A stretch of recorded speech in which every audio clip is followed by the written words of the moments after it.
Eu sou a professora Natália Ovono e hoje a gente vai entrar em um dos temas que mais cai em processo penal, que são as medidas cautelares de natureza pessoal. Nós vamos começar falando sobre as prisões.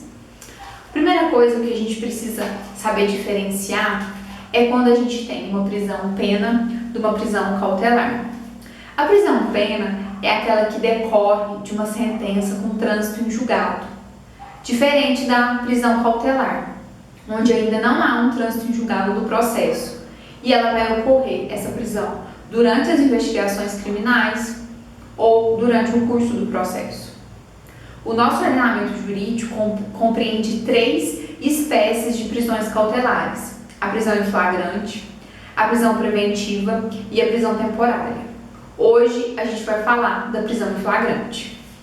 Primeira coisa que a gente precisa recordar é que a prisão em flagrante está lá no artigo 301 ao 310 do Código de Processo Penal. E o que mais cai, e já foi inclusive questão, já esteve uma das questões da prova da ordem, são as espécies de flagrante, que é o que eu vou falar hoje para vocês.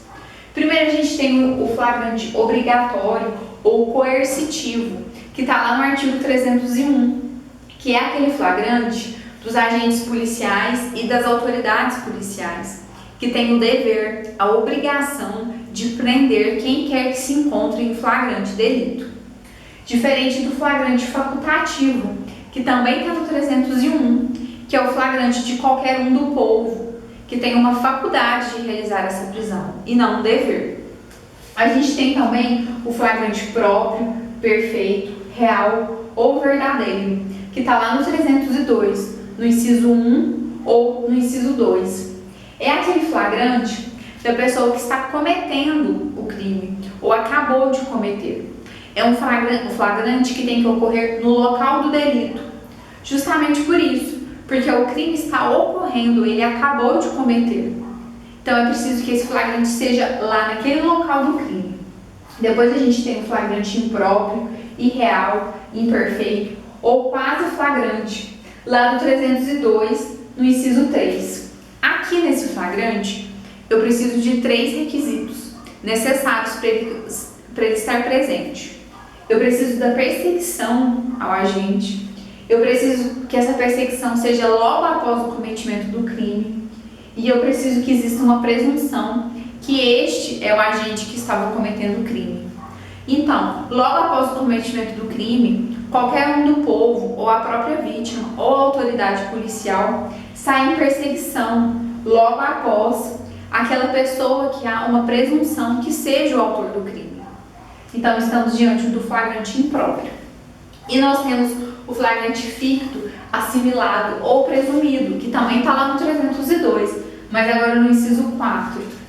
Esse flagrante ocorre logo após também o cometimento do crime, quando a pessoa é encontrada com algum objeto ou instrumento que faça presumir ser ela a autora daquele crime.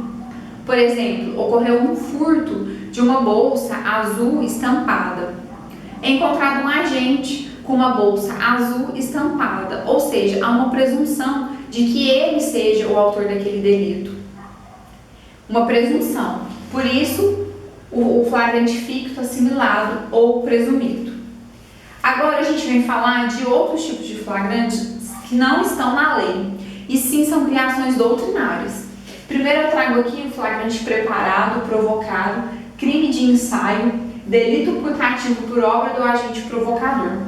Nesse tipo de flagrante, que eu já te adianto que é ilegal e que por isso a prisão deverá ser relaxada, é o flagrante que ocorre quando a autoridade policial ou qualquer pessoa induz o cometimento do delito e, ao mesmo tempo, não permite que esse delito se consume. Aqui a gente está diante de um crime impossível.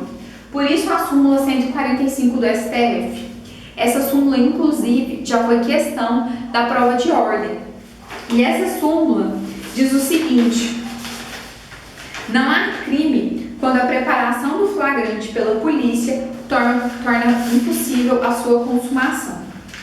Então aqui, no flagrante preparado, provocado ou obra delito putativo por obra do agente provocador, a gente está diante de um crime impossível, em que a autoridade policial induz ao agente que provoque, a autoridade policial provoca o induzimento ao cometimento do crime, mas ao mesmo tempo impossibilita que esse crime se consume. Então, crime impossível. Depois a gente tem o flagrante esperado. O flagrante esperado é um flagrante que é legal, lícito e ocorre quando as autoridades policiais elas têm notícia que vai iniciar o cometimento de um crime, que vai ocorrer um crime, e elas fazem as famosas campanas, aguardando o momento do início do cometimento desse crime para realizar a prisão em flagrante, que é diferente do flagrante retardado, diferido, provocado ou ação controlada, que nesse caso da ação controlada, o delito já está ocorrendo, o flagrante já é possível. Só que a autoridade ela aguarda o momento ideal para ela conseguir angariar mais provas, para ela conseguir alcançar mais investigados para auxiliar na investigação dela. Esse tipo de flagrante ele vem previsto na lei de drogas, na lei de organização criminosa e na lei de lavagem de dinheiros, na lei de lavagem de dinheiro. Então a diferença entre o flagrante esperado e o flagrante retardado é que no flagrante esperado o crime ainda não iniciou. Então a autoridade policial está aguardando o início do cometimento do delito para realizar o flagrante. Diferente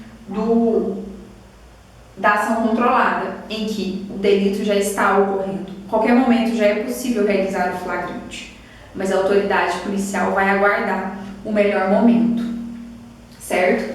E por fim a gente tem o flagrante forjado, fabricado, urdido ou o maquinado, que aqui neste caso qualquer um do povo ou autoridade policial ela cria aquele crime, né? Por exemplo, quando coloca drogas no carro de uma pessoa, planta drogas na mochila, estamos diante de um fato atípico, né? Que foi criado, foi feito, né?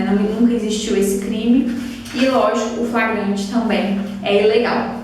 E por fim, lembrar do artigo 310 do Código de Processo Penal, que faz referência aos casos de flagrante nas infrações permanentes, nos crimes permanentes. Os crimes permanentes são aqueles que não ocorreu a cessação do cometimento do delito, né? Não ocorreu a cessação da permanência. E o flagrante, nesses casos, ele é permitido enquanto não cessar essa permanência, como, por exemplo, no crime de sequestro ou no crime de redução à condição análoga de escravo. A qualquer momento, esse flagrante é possível. Espero ter te ajudado e vamos para os próximos vídeos.